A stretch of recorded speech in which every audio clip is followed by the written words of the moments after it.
I've had to learn that people generally want to know a little bit more about my inner life or what I'm thinking or feeling than I'm likely to portray. I'm generally portraying strength and confidence, or at least some very, hey, we're up to our elbows in mud, but we are absolutely on our way out of it. Versus, hey, this is where I've struggled, or this is when I've been uncertain, or these are the moments where we're making it up. So I'm asking you to be patient. You know, those moments of sort of reflecting inner. For me, as it relates to followership, being honest about in a structured way. I think standing up and saying, I have no idea what to do. Sorry, team. I'll get back to you when I do that. That's not going to fly. But hey, that was a challenging season we just went through. We are making this piece of it up. We actually don't know what the next 6 months are going to hold, but here's what we're focused on given where we are. Those are harder things to tell for a leader who wants to be followed and believed and all the rest of that, except what you ultimately realize is people know.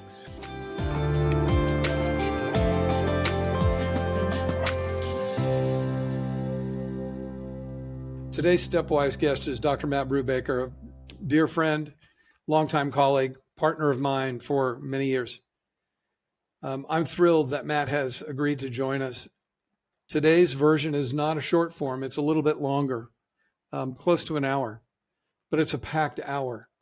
Matt shares how he brings his wisdom gained through many years in the ministry and in coaching, developing other people, etc., to leading a growth-oriented consulting and coaching firm like FMG Leading. I introduce him more formally in the body of this podcast. So fasten your seatbelt, stay tuned. Dr. Matt Brubaker joins Stepwise. Welcome back to Stepwise. Today's guest is Dr. Matt Brubaker, Chairman and CEO of FMG Leading, a leading human capital firm focused on transforming the healthcare industry in both outcomes and effectiveness through its people, primarily its leaders. In full disclosure, Matt and I are business partners, with Matt having joined FMG full-time in 2008 and taking over as CEO in 2016.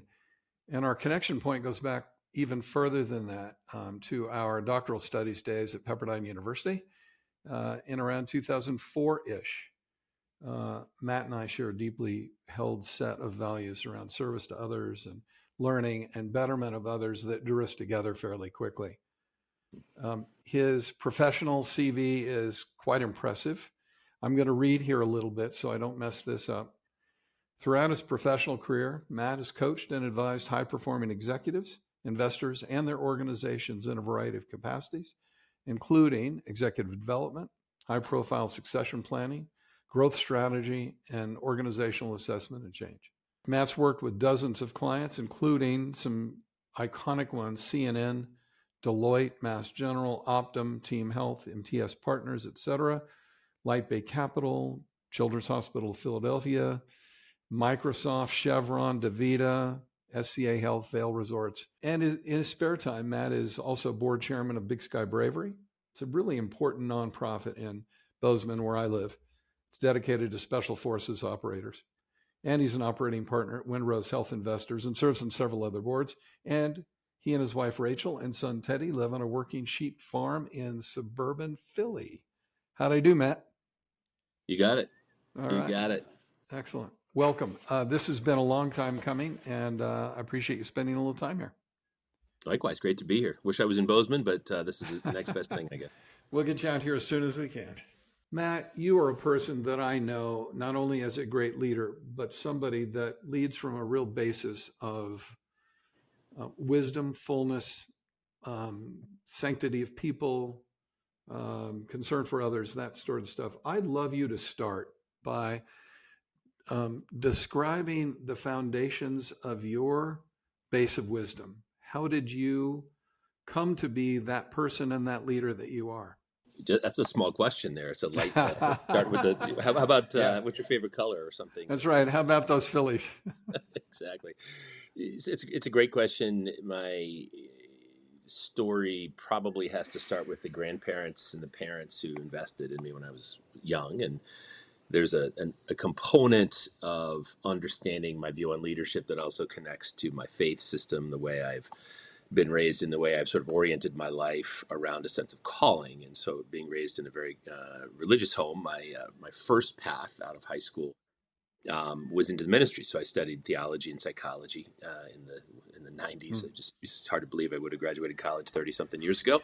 And that path for me was an interesting one because I spent my 20s doing like more or less the opposite of what everybody else in my peer group was doing, right? I was carrying huge weights of responsibility, working for peanuts, and learning the hard way, I guess, what leadership is really all about. And as I look back, I can say that path was certainly divinely orchestrated, meaning I wasn't ready to bear real leadership responsibility until I had some of those humbling experiences. I also, interestingly, I don't know how much this factors into some of your listeners' interests, but having used the Enneagram framework for development, both in my life and in many, many clients over decades, I was sort of a closeted 8 during those years. I showed up like a 7. I was very happy, gregarious, easy to be around. And if I was going to be honest, I think as I've looked back on the season of my life, 8ness or sort of assertive, challenging directiveness wasn't particularly welcomed in that community. That's not a very humble way to be, or that's not a very effective or kind or values aligned way to lead. And so I struggled a little bit to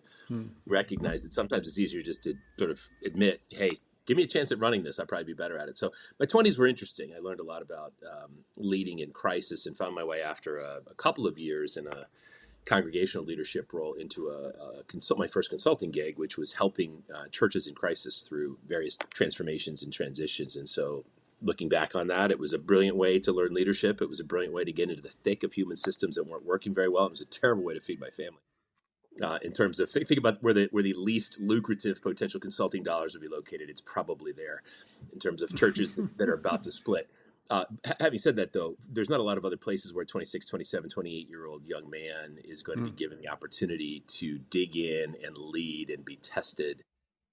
And always being focused on sort of how do we balance the concept of truthfulness with love and respect and affirmation. So I would look back on that season of my life as a real trying and testing phase, but also one I wouldn't trade for anything. I'm glad I didn't end up in the private equity space in my 20s. I'm a very different man today, having spent my 20s the way I did. A lot of credit goes to my dad, my mom, my grandparents as well, who we talked about leadership a lot. We thought about leadership a lot, and we were certainly focused on values a lot in the home I grew up in. You are a different person today than you were, as you say, in your 20s. I'm glad you weren't doing now what you could have been doing then. Talk about the role that wisdom plays in your leading. How does that affect you? It's interesting.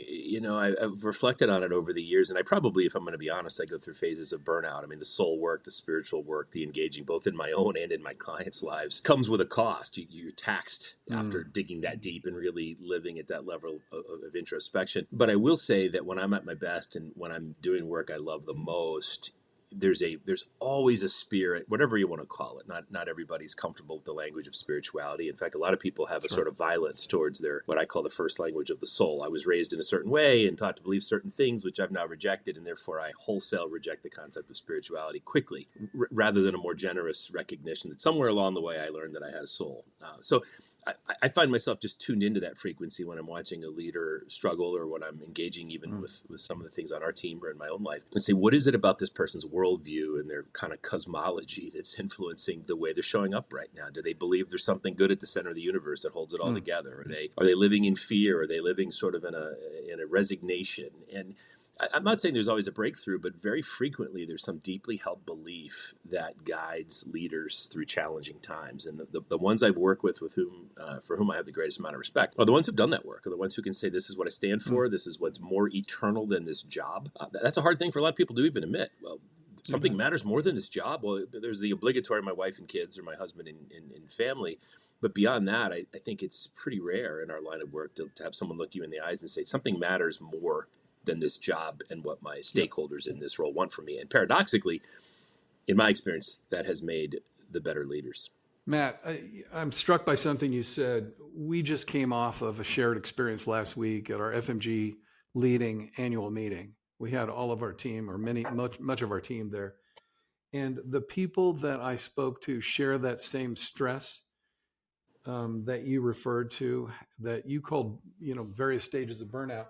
But, how do you what would you advise them about how they hold space for people going through that kind of discovery process and listening for their greatness beyond the challenges that they're currently facing, and yet maintain some sense of self and maintain some sense of energy and consistency over time. What do you tell our younger teammates who are feeling that same pressure that you feel? There's a couple different angles to tackle it from. The first is just personal. You've got to have a set of practices in your life that keep you grounded. And yeah, as I look back on my life, I'm probably not the world's best, do it every day, 7 days a week for 30 years. I'm a little bit more about what are the things that keep me grounded. There's a physical element to me for sure. As an 8, it was freeing to recognize that all made sense. I've got to have a workout. I've got to physically get some energy out of my body in the morning, not in the afternoon, but in the morning as I get my day going, my thoughts get settled. It's almost like you take a deck of cards that's been laying out on the table and all the edges get kind of clean and it's stacked neatly at the end of a workout. And conversely, when I haven't been able to do that or I've deprioritized it, I find myself, much more scattered. It's just understanding your body and understanding how your energy connects. To me is a big deal. Then there's what do I feed myself, right? What are the things that I actually digest? That in some cases it's just zoning out, right? It's like, what am I'm going to play a computer game or I'm going to scroll through the social media channels. In other cases, what do I entertain myself with, or who are the conversations that I have? What do I read? I mean, there are things in this world that amplify light and insight, and there are things in this world that amplify darkness and division and rancor. And it is very easy to find yourself entertained by or sort of voyeuristically drawn into these sources of what I would call just darkness. Not in a spiritual sense or in a I don't mean it in a discriminatory sense against one ideology or another. It's just things that amplify division tend to create a very different mental state than things that amplify light. And so I picked up that phrase along the way. Rachel shared it with me a little while ago. I said, it's my mission.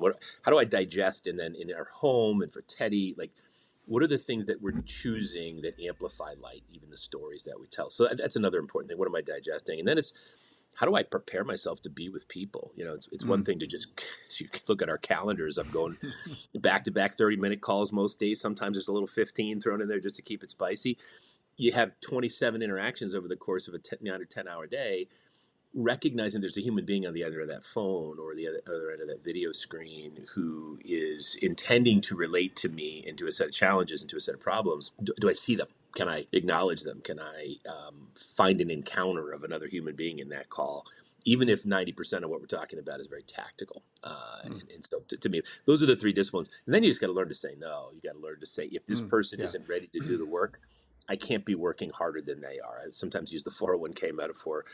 Look, the whole point of a 401k is we're going to give you free money, but we match your dollar. You put the first dollar in, we'll put another dollar in. It's not free money without an investment. And that's true a lot of times where we meet leaders who say, look, I want to go on a journey. I want to do it. I've heard you guys are great, or I've talked to people and I sort of feel like maybe the FMG Leading executive coach badge will look good on my resume, knowing all the people that I'm hanging around with. And so can I check the box? And I don't mean that glibly, but can I what's the minimum level of engagement I have to say I went through this process? And if those folks aren't ready to actually do some work, I spent my earlier years as a coach probably too focused on trying the various gymnastics and challenges and pushing and pulling and guiding, trying to get people to wake up. And I think I'm at a place in my life right now. When someone's awake, I'm ready to go there with them. And I am not the waker. That's not my job, right? There's a bigger force in the universe responsible for that. There's a constant balance or constant pressure, I would say, tension for those of us with a service ethos about wanting to say yes, wanting to help.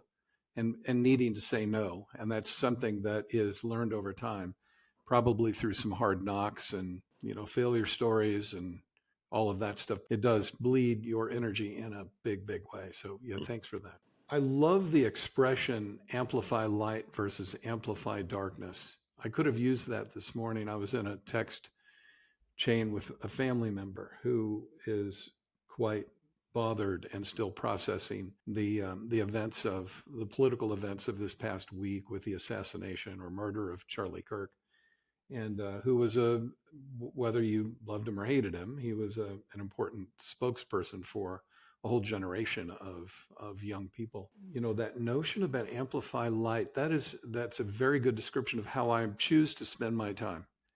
I want to be involved in those things that unify. I want to be involved in those things that uplift, that allow us to collaborate and think together to create new solutions, as opposed to what's so easy is to doom scroll and to stay focused on the forces that forces of amplified darkness. No, fantastic. Matt, so let's talk a little bit about your consulting and coaching practice. You're going into organizations today. contrasted by when you started in this practice 20 years ago. Things seem to be, especially in the healthcare sector, especially in investor-backed healthcare that you spend a lot of time in, things seem to be more urgent, more complex. Money is tighter. The needs of workforces are vastly different than they were then. There was a lot less mutuality in the employment contract between employee and employer. But today it is full humanity in, and kind of deal with me. And you got me free agent for 2 years, and I'm gonna make my money somewhere. And how do you advise leaders today leading through this chaos that might have been different than what you would have said 20 years ago? The way you frame that question makes me sound like an old guy. Well, And if the shoe fits, right, as you say, the fact that I can even think back to 20 years ago when we met, or 30 something years ago when I was in college, I guess is a good thing. Certainly the world's changed, and I think every generation would say that too, right? Oh, wow, the world's so radically different. But if you take 30 years off of when I was in college, you were in the 60s or the 50s and 60s. So there's that. Just to give you some perspective, I guess the first thing, just the pace of things, right? The way information is exchanged so quickly. Obviously the digital era. I think we lived the very beginning of my career through the first big transformation, sort of, web, internet, communication, digital documentation, that sort of thing. And we're living through the second one now. we're kind of being dragged through the second one now when you think about the way AI will shape the way work gets done. And so, again, there'll be another one in 25 years that hopefully our children or their children's children are well prepared to navigate. And I think the first thing you have to recognize is wisdom is wisdom is wisdom. And so there is going to be a component of any good leadership approach or any good organization that boils down to human judgment and experience and morality and groundedness and character and clarity of purpose and all the things that, again, they're simply timeless. But to be sort of a Luddite and say, oh, that stuff doesn't matter. No, of course it matters. I mean, it matters a ton. And so I think, today compared to 25, 30 years ago, first of all, you have teammates, employees showing up with expectations placed on their employer that are dramatically different than what it was like growing up or watching my dad put on a 3-piece suit and go to work every day, right? I mean, he did his thing. And there was a very clear, very structured set of obligations associated with that quote unquote agreement or value proposition that shifted a lot. And I recall, leading through 2020 in particular, what our team needed from me during that period of time was just shocking. I was unprepared for it. I was prepared to understand what the professional service industry was going to go through. I understood the financial models. I understood the things our business needed to do to thrive, but I did not understand, nor was I prepared to have teammates look to me and look to our leadership posture with the expectation that we provide moral grounding for them as humans, right? That they were essentially saying, look, I don't really go to church. I'm not a synagogue person. I've sort of lost faith in the government. I am looking to you to be an expression of my preferred morality. What do you have to say about that? I was really unprepared and candidly probably a little resentful. Like, hey, wait, I didn't sign up for this. Like, just do your job. And yet you're watching people really suffer and say, I think if you're missing an opportunity and you're going to fail if you don't contemplate those questions. And B, you have to be very, very careful as you navigate it, because what people are asking for is not always what people need. Meaning, tell me who the good people are. Tell me who the bad people are. Tell me who we won't do business with because we disapprove of them. Who are we going to cancel over this latest fracas that has happened? And the answer is we don't cancel people, right? We have to operate at a level above that, right? We have to create a culture in a way of listening that says, isn't it interesting that what's happening right now is bringing out the basest elements of humanity where we actually want to erase other people, or we want to erase the way they think, or we want to erase the opportunity of communicating with them. So there's a need to set a higher bar and engage morally with the way our mission interacts with society. And again, there are times and places where I think what an individual leader thinks and feels and believes matter, but that is a very delicate thing. And the CEOs I talk to privately about it wrestle constantly with, how does what I believe and what I stand for interface with how I show up for my people? Where is that a risk? Where is that an asset? And how to do that in a clean, clear way that creates an inviting place to work, but also sets up some appropriate boundaries. That's a new inquiry in the past 20 years and maybe exacerbated in the last 5. Matt, you started talking about your journey as a leader. How are you a different leader today than you were even like pandemic or pre-pandemic when you first took over? What's changed for you? What would you hope others know about your leadership today? I guess the first piece is that the humanity really still sits at the core of it, right? I mean, we're given the privilege of structuring an organization that has commercial effectiveness and creates value for other businesses. it's a wonderful thing to be able to do, and it's a wonderful thing to be able to create jobs and bless families and create sort of the context where people get to have a career. I would also say that as I look back, what's shifted for me is the degree to which that can be transactional and that can be okay, right? I think I came into this somewhat naively thinking everybody ought to want to be here forever. Why wouldn't you? And I even, if I was going to be honest, I took it a little personally when someone would move on. It's, well, God, well, that sounds great, but why would you want to leave? Like, aren't things That's amazing right. here? So some naivety to that, Yep. but also some Yep. intention. Like, I would like to build the kind of place where everybody could at least envision one of their potential life paths would be to spend all of it here.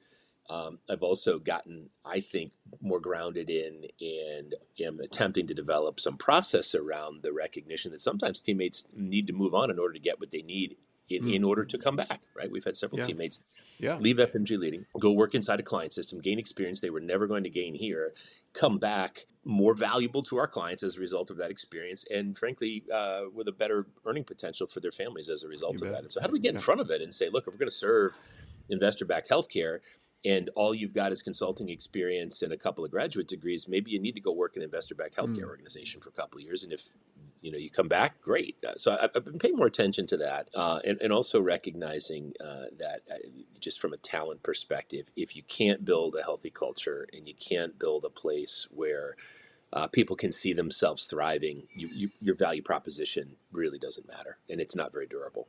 People have to believe in the work; they have to feel a sense of personal connection to it in some way. And so, as you mentioned earlier, the healthcare industry, and in particular, the disruptive, investor-backed, solving the value problem in healthcare type businesses.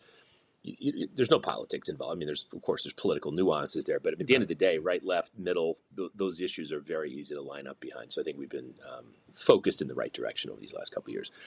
The other thing I'll say is I've had to learn, back to this 8 revelation from a decade ago or so. My wife wasn't surprised, but I was surprised. So really, you're kidding me, right, Matt? I've had to learn that people generally want to know a little bit more about my inner life or what I'm thinking or feeling than I'm likely to portray. I'm generally portraying strength and confidence, or at least some hey, we're up to our elbows in mud, but we are absolutely on our way out of it. Versus, hey, this is where I've struggled, or this is when I've been uncertain, or these are the moments where we're making it up. So I'm asking you to be patient. Those moments of sort of reflecting inner. For me, as it relates to followership, being honest about in a structured way. I think standing up and saying, I have no idea what to do. Sorry, team. I'll get back to you when I do that. That's not going to fly. But hey, that was a challenging season we just went through. We are making this piece of it up. We actually don't know what the next 6 months are going to hold, but here's what we're focused on given where we are. Those are harder things to tell for a leader who wants to be followed and believed and all the rest of that, except what you ultimately realize is people know. And all you're really doing is creating integrity when you say, no, yes, this is exactly where I am. This is exactly where we are. And here's what that feels like. So I've been experimenting with that more. I've had good counsel and good mentors sort of whispering, hey, why don't you try mentioning that? And have been pleasantly surprised by the level of connection that I feel to our team when there's room for me to be human. Well, the past 3 years have been a really important transformation professionally for professional services. Many organizations have really struggled. FMG has held its footing, albeit the last 3 years have been tough years. And you have commented very candidly on where the firm was, helping people understand that we are a solid organization. Here's what the headwinds are. This is how it's affecting us. I commented to you recently in an email about a positive message you sent out recently that I thought was equally as important. It's okay to we talk about candid when it's going bad. How about real candor when it's going well? And you did that recently very well. Said, look, we have had a few tough periods of performance. Here's where we stand. This is what matters to us. This is why we look at it as positive. It wasn't overly effusive, but it was complimentary. It was positively candid. And I thought exemplary for that regard.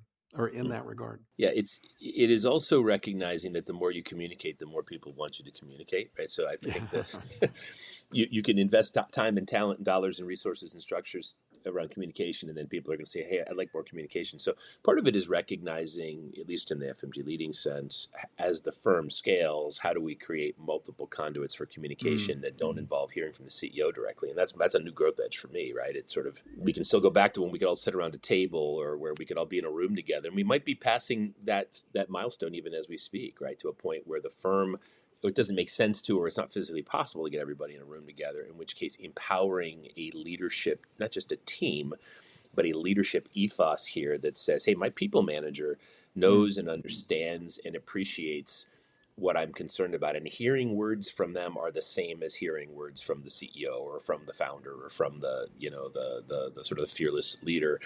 That transition, although we've counseled our clients on it for years and years, is one we're undergoing as we speak. And it involves telling a story that's big enough that everybody can find themselves in it. How do you hold the line to honor organizational needs while you're leaning in to be more candid, to be more respective of humanity, meeting people where they are emotionally and spiritually, and yet say, we've got an organization to run, we've got goals?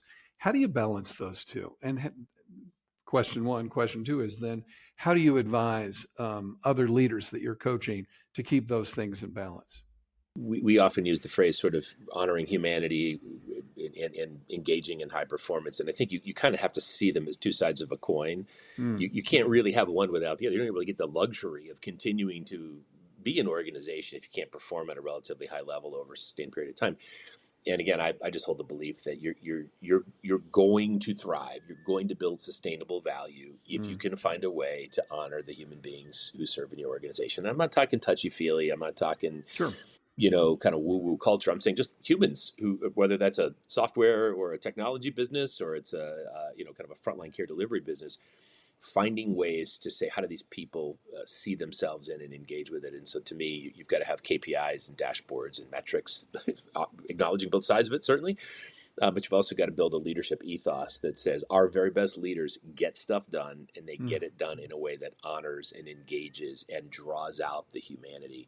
I do see us coming out of the other side of this rebirth transformation, if you will, around AI. And the question will be, how do we then create a pathway for some teammates who've built an idea or a career vision or a sense of skilled or capability, and it needs to pivot? How do we help people learn a little bit new language or a new industry or a new way of applying their trade, because the old ways are going to be either less lucrative or just less enduring? And so I think as an industry, we're in that place right now. And I think as a firm, we're saying, how do we position our team to operate at our very highest and best? Make yourself contextually relevant. Yeah, indeed. Yeah. In the days of AI, which can be very general, how do we become experts in relevant topics that our clients are facing and feeling, and then provide that sort of interpretation for them? Yeah, I'll be straight out loud about it. I mean, that is our bet as a firm, is to be as focused and as clear about where we have a right to win and where we don't. And paradoxically, again, that seems to be the theme of the day.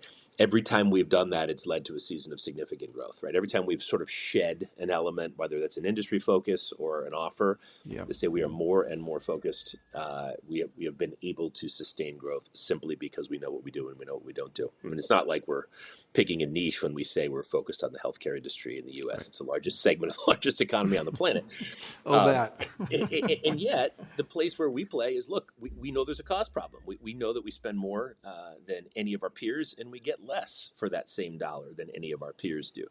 There are value problems to be solved, and we know that investors using private capital can solve those problems effectively. We've been doing it for decades.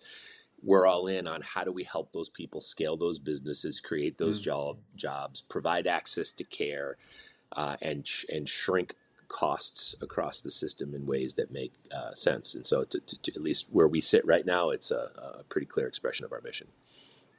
It's fascinating that kind of the through line of this entire conversation has been about focus. It's where you put your focus, you're going to succeed or not. We learn in popular literature that people, took a stab on something new and suddenly magically made $1 billion. But when you look at success stories over the course of time, the people that are focused and clearest are the ones generally that are most successful. And that sounds to be, kind of repeated in this time of change. we're going to focus. We're going to narrow down. We're going to say no to a lot of things so we can say yes to the things that we really want to be expert at and can really help clients move the needle. Indeed. Hey, Matt, you have some fairly unique experience in this investor-backed space with kind of founders of companies and transitioning out as they make some negotiation with an investor in. What have you learned? If you could kind of bottle up kind of three things about your work with founders of organizations, and we can even refer to, the FMG Leading experience, but what have you learned about dealing with founders that has helped them the most and been most successful? It's a fascinating conversation. We could write books on it someday if we had nothing better to do. No kidding. Because they're so poorly executed. I mean, there's a lot of, starting with the negative answer to your question, there's a lot of value destruction that happens when this is managed. Yeah, insight number one is this can be done poorly. And when it is done poorly, value is destroyed, time is lost, things move backwards, rancor and darkness prevail, and candidly, people get castigated. It's like, oh, this person was a psycho, or this, people are just bad and they're evil and they're wrong because it's managed poorly. When there was no psychopath in that, there was no sociopath in that equation. It was a poorly managed transition, and so we often get drawn in. It's our first point of contact with a new investor if we're beginning to operate with a new GP for the first time. Hey, this founder transition isn't going well. They don't ever say that. They say we're always talking about the symptoms, but the core of it was, hey, oh yeah, we bought a business. It was a very innovative, disruptive idea. You had this entrepreneur who saw a piece of the healthcare system that wasn't working well, saw an exploitable problem, built a business model, started to scale it. We saw a 10x opportunity there. We did a quote unquote deal, and now the whole thing's gone terribly because the founder is a bad person. And then you talk to the founder and they say the investors are horrible people and they lied to me. So, I mean, it's just happens. It happens. So at the core of it, first of all, you got to recognize that there is an entrepreneurial energy that is required in this system. And so finding ways to see that for what it is and recognize that founders are coming in with what could be, right? And to not sort of feel the need to throttle that, but to also recognize you shouldn't be surprised when that continues post-transaction. Even though this person on paper understands their new role is this and that and the other thing, or they've got a bunch of money in the bank, so that should make them happy. That's not going to make them happy. They're an entrepreneur. They're looking to start things and create things and build things and do things. That's a so great insight. I think that energy, you got to pay attention to it and recognize that ignoring it or trying to contain it or say, oh, a big check, a liquidity event is going to create a change in orientation or skill sets or forget it. Not going to happen. That's number one. Number two, most people just want to be honored and seen and respected. So as I think about our transition, certainly over the years, if you fuel it by things like honor and listening and, hey, what do you need and how's that going to feel and how can I put on, it doesn't always make the conversations easy. It doesn't always, we don't always get what we want, but honor transcends a lot of that. Maybe that's the third principle. Have conversations in advance of events. Most of the time when we're called in by an investor, things have metastasized to the point where folks aren't speaking or they're not speaking productively, and it could have easily been dealt with by establishing some communication norms on the front end, or not to put in a plug, but calling somebody like us in advance of doing a transaction and saying, how do we structure the earnout? How do we structure the role? This person wants to be called chairman and whatever, does that make sense? Like just thinking some of these things through with the lens of a human being actually having to operate in an organizational context. Along those lines, what is the story you tell others about our transition, yours and mine, in FMG Leading? Probably around this time in 2015, so 11 years ago, I guess, or 11 fiscal years, sorry, 10 years ago, almost 10 years ago to the day, where you said, hey, I think I'm ready to make a transition. It was a little earlier than we discussed. It was an invitation to say, look, I want to be part of this business, but I want you to lead it. I want you to put a team together, and I want to be part of that team for as long as I can be, and want to see us go to this next level. It was an acknowledgement. First of all, it's a humble act. I recall the conversation vividly because it was you saying, I want you to take the point. I want you to drive the car. I want you to lead this business for this next phase. Recognizing there was something about what I was bringing in terms of vision and team and structure that was what was required. And I had a vision for it. I could see it, right? I could say, I've got a point of view on how these next 10 years could play out. And I'd love an opportunity to shape the team in the trajectory And it wasn't, I mean, we had a couple put pieces together conversations, but it wasn't all that dramatic. It was just, let's go do it. And then let's honor it in the way we execute on it. It's funny. I said at that moment, I think to you and probably know to my wife, there's going to come a moment at some point where I will not be the right person to lead this Yep. firm. And I also want to be Yep. just as aware in that moment that is happening, because there's nothing more undignified than a jar of milk that is, 3 months past its sell-by date, just hanging on, trying to pretend everything is fine. And so Yep. we've seen a lot of that too, obviously in our line of work. And I can't predict that. I know that is the case for me today, but I can, those things are coming into sight a lot more clearly than they were 10 years ago. As I watch the industry change and as I watch sort of the trends about where this business needs to go, it's humbling to recognize this business deserves to know that it has a future that is bigger and bolder and better and brighter than what I'm capable of leading it towards. That is the ultimate act of legacy, is to recognize that this thing with the leadership that you or I have been able to bring to it has the potential to go even further than our constraints. That's been exciting. It's given me occasionally the ability to connect with someone who's stuck in a locked horn situation with an investor or founder. Some empathy both ways. Yep. And again, it's caused a few jaws to drop when people are like, really? You guys did that without, suing each other? How's that possible? Like, well, trust me, it's a lot more fun. A lot of fishing. We spend the money on fishing, and There you go. And you'll be surprised at how much more fun it is. The hard work underneath the surface that people don't recognize, that we don't tell this story very often. But that one, you had done your work and I had done my work. And I was super clear that I didn't want to lead past the point of relevance.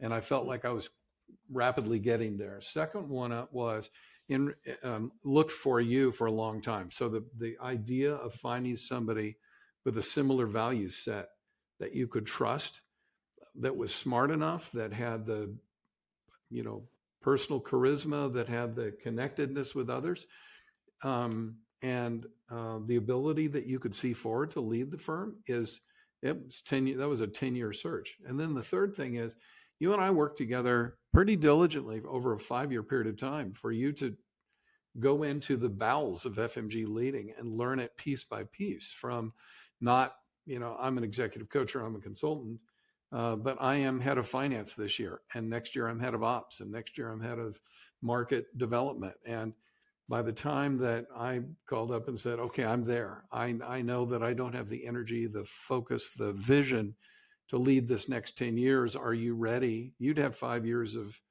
kind of really deep immersion in the business. So, doing the work, thinking proactively, preparing, stepping aside when one could realize that was the important thing to do.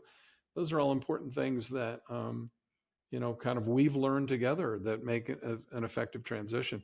You came in, we had been in business for 31 years. And that is daunting. That could be daunting. And you handled it like a champ. You just, you led as Matt. The other thing I'd say, and you and I haven't talked about this very often, is I have felt incredibly honored through the course of that transition. For a while, I was a little lost, thinking, well, Matt's going to tell me what he wants and what he needs. And your approach has been, you tell me what you want and what you need. And we'll work to make that effective in the context of FMG strategy. And kind of once I wrap my brain around that, it's been phenomenal. It's really phenomenal. You include me when I want to be included. And I think you would tell me if I was overburdening with, Foster, you probably shouldn't lean in there. Hopefully I don't do that very often, but it's been an incredible period of transition and a successful one, I think, for us. Yeah, the 2-hour pipeline calls where we go deal by deal through every penny, nickel, and dollar. Yeah, you're welcome to not have to participate in those. Yeah, thank you. Yeah, it's about recognizing that that leadership is a role that one can play in a set of skills and capabilities and all the things we would tell our clients. But it's also something that has to be mutable in a business like ours. We have to think about leadership structures with a little bit more fluidity. And frankly, what you and I have done is what I'm attempting to do across our entire leadership body every year, which is to say, what is my highest and best? What are the 7 or 8 things that matter most to our team and our clients and our industry? where are each of those initiatives at in their life cycle and evolution? What's needed next in order to advance them, and who's the right person to lead it? And so there is more context switching and more sort of priorities move from leader to leader in our firm than is likely to happen in other firms, and that does create some toll. People are taxed by what I thought that was Jen was leading that. How come Steve is leading that now? Well, because what Steve had is already baked into the initiative. Now it's Jen's turn to add what she has. So to me, and our mutual friend Joe Mello has sort of described that ethos of leading well a couple times when I had the chance to hear him talk about it, and it's hit us well. I think it's benefited us well to recognize this isn't about me in a title, in a role. It's about how do I bring value to this firm through this initiative for the period of time in which it makes the most sense for me, recognizing I'm going to hand it over the moment it makes the best sense for me to hand it over. And it's easy to walk away when you and say, put me over here where I know I can add more value. If we can create that in our firm, I think we've done wonderful things in addition to whatever we end up doing for our clients along the way. That's an amazing and I think differential approach and set of skills. This notion of kind of leadership as role, and it's not necessarily leadership as identity, but is within the context of our strategy in this moment, what's needed, and who could best step up and do that. And I think you've done that very well in FMG in the past 3, 4, 5 years. It's been really amazing. Starting, I think, correct me if I'm wrong, I think with the pandemic and our approach out of it. It's sort of felt like a 6-year nonstop reinvention, right? And that's true for a lot of folks, by the way. If you call other professional services CEOs, they'll say the same thing.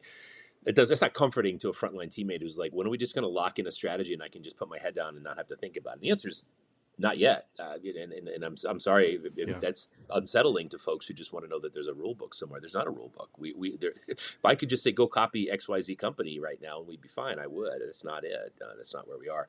I do think there's some stabilizing, and I do think focus, as you described earlier, is helpful. But the way we do our work, what's valued by our clients, how they compensate us for it, and how they perceive the value of it, that's still had some fundamental shifts associated with it. And I don't see that completely wrapped up just yet. I also think on the other side of this, we're gonna look back and realize, we have had to get really grounded in things like what we think we mean when we say culture and what we mean leadership and all of that. We have to get a lot more concrete and a lot more descriptive about some of those things as a result of the changes we're undergoing. Excellent. Let's do some rapid fire things, if you don't mind. Sure. Kind of top of mind. The top of mind answers that come to mind as you think these are top 3 red flags you see in leadership behaviors these days. It's a good one. Hiding or concealing, when transparency is required. That's number 1.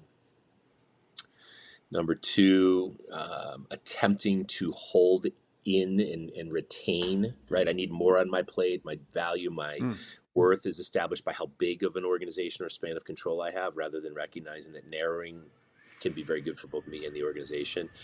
And yes men, yes women, right? Just finding a way to get a team around me who are going to tell me what they want to hear versus really, we talk a lot about diversity and have various points of view on what that means or doesn't mean. But like, am I willing to surround myself with people who hold diverse perspectives? Cool. Excellent. Thank you. Second one, a story that is top of mind that represents something of which you are most proud about an FMG engagement in the past couple of years, where we've gone in, helped resolve an issue, and really served our mission and theirs. Wow, there's so many. And I would be remiss if I tried to name them all. We work with some of the, I believe, the most effective investors in the healthcare space in our generation. They are finding ways to solve the problems I described earlier, right? Problems of cost and access and provider retention and patient happiness and satisfaction, all those things. So there are tons of examples of great businesses that exist and have been made better because of the great work of our teammates. So I would just say, if you're hearing the podcast and you think Brubaker just sort of sidestepped that, go look on our website, go read the testimonials, go hear it in our clients' own words. The one I'm actually most proud of is One World Surgery, which to me is not a client in the paying sense, but is rather an extension of our pro bono arm called FMG Gives. I'll start over because my signal got dropped. The one I'm proudest of is actually called One World Surgery, which is actually a client of our nonprofit called FMG Gives. We were introduced to One World Surgery years and years ago when the CEO of Surgical Care Affiliates, in a kind of a coaching conversation with you, Foster, committed to putting some personal capital and resources to work in building a medical mission in Honduras. And over the 10, 15 years it's been, that organization has grown to the point where it operates 2 year-round hospitals in the Caribbean and in South America, Central America, staffed fully by volunteers, right? So this is an unbelievable volunteer organization. It comes out of there's a faith-based origin behind it, but it now exists for the purpose of enlisting volunteers to provide healthcare, very specifically in those contexts, is fully staffed by folks who work inside our clients, and is experiencing its own challenges to scale. And so when we were given the opportunity to say, hey, could you provide some meaningful support to One World Surgery as we scale and add multiple sites and bring on an executive leadership team and do founder transitions and all that stuff? It was our team's great privilege to say we'd love to help. It's been great for us. We've learned a lot. Our team have been given exposure to things. And for the people that are, 75% utilized and, nearing that burnout we talked about earlier, to be given the opportunity to add 5% more and go to Honduras and coach a surgeon trying to lead a whole clinic, folks have received that like a reward. Folks have received that like a blessing, like an opportunity. I'm thrilled with what we've been able to do there. Claire Cunningham, their CEO, is an amazing leader. She's been a tremendous supporter of ours. Couldn't plug enough, not only Claire, but the whole team that stands around her. And it's work we weren't paid for and would never want to be paid for. It's work we would prefer to give away, and our team are clamoring to get involved in. I'm glad you brought up FMG Gives. It seems to me that it's an unusual thing for a professional services company to give away their time and energy and services and tools and proprietary information. What led to FMG Gives? What gives here? Yeah. No pun intended. Pun intended. Yeah, it's funny. I guess, Foster, it probably emanates from you and I, right? And this is one of those things where you and I, with our various roles in the firm over the years, have had the freedom to say, hey, this is a cause, this is a group of people, this is a thing I care about. I'd like to do a thing for them, and because we own the firm, we could do that, right? And so there was a way of making possible your support of the various athletic endeavors over the years, my support of the various nonprofits I've been involved in, including Big Sky Bravery. Through the recap, when we brought Copley Equity Partners into our firm, it made some sense to formalize that. And it's not just about the structure and the tax structure, it's about giving our team, sort of democratizing something you and I felt very comfortable doing, but that our team didn't necessarily have the mandate to say, hey, no, who do you care about? I mean, I firmly believe that missional people make the best advisors and consultants. I've said that a few times. And usually it's in response to when someone comes and says, hey, will you take up my cause? Will FMG Leading endorse my cause, regardless of where that sits on the political spectrum or the ideological spectrum? Right. My answer is no. We're not going to support your cause, but we will support you in your cause, meaning you being a missional person, regardless of what that mission is or what you're passionate about, makes you better at your work. We want people like that on our team. And so FMG Gives is a way of providing access to that. One World Surgery is a great example. There are others, and there are a number of teammates who, even in the last year or two, have said, hey, how about this cause? Or how about this particular element? Could we devote resources to it? And it's thrilling when it's something sourced by someone other than you or me. Yeah, fantastic. Yeah, congrats on that. It's been a resounding success in so many different levels. Okay, last rapid fire question. Your top 3 things you're reading and or podcasts you are digesting right now that might be of interest to others. What am I reading and digesting? Wow, that's a good one. A lot. Trying not to read the social media feeds and read a diverse set of the news. Boy, I should have thought about this for 5. I've heard you ask it of others, so it's not shocking that you're asking. And yet, I'm at a little bit of a loss. I'm looking around my office to see the pile of books. I've got some that you've recommended to me, sitting right here. Hold them up. Yeah. Oh, yeah. Here's one.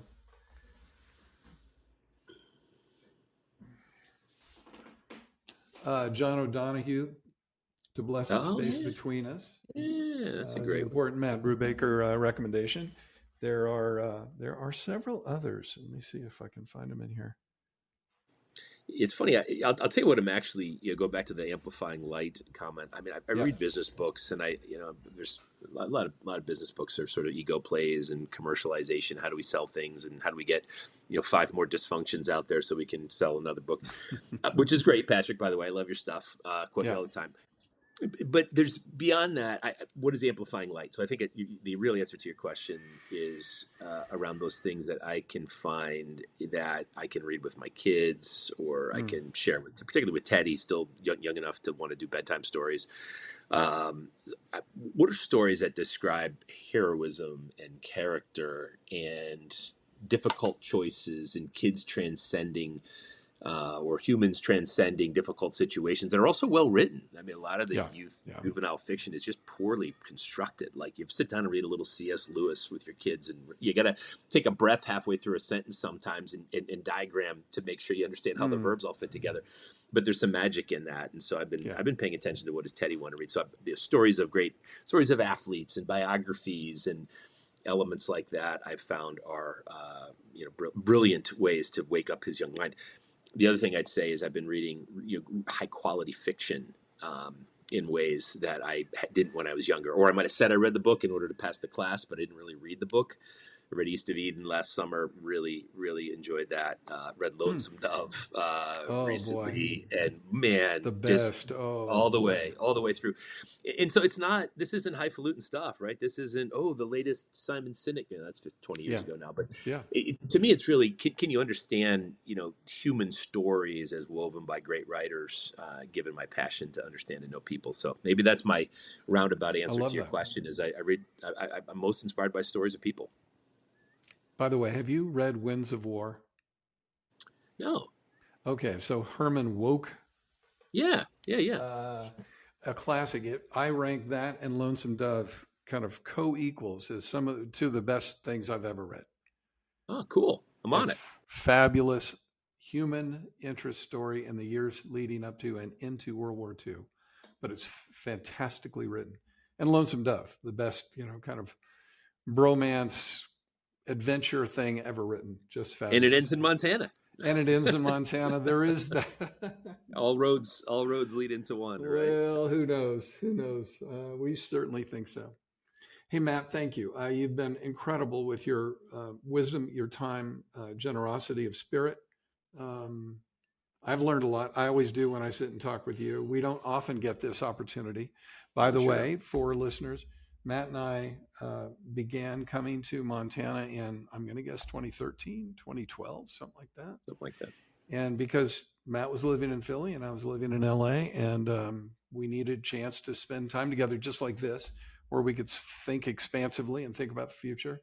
And so we ended up, after a few trials, we ended up in Montana, staying in Paradise Valley at the Yellowstone Valley Lodge.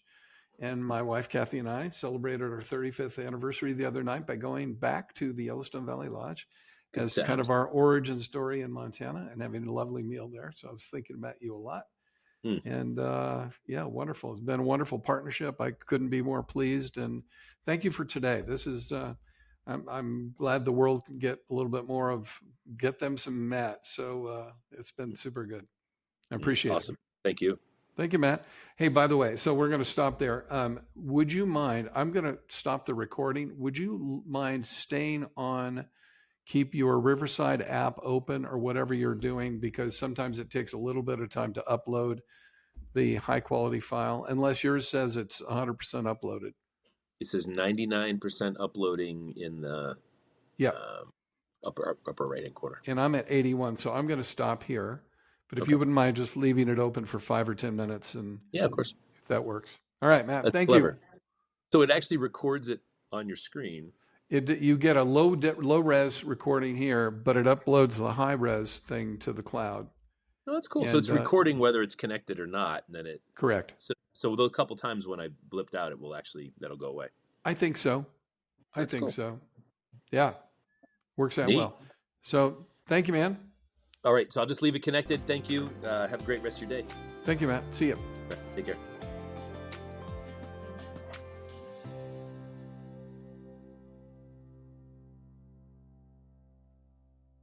The idea of turning your firm that you have built and nurtured for 32 years at the time over to someone else requires incredible trust, a clear values alignment, and clarity and agreement on vision for the future.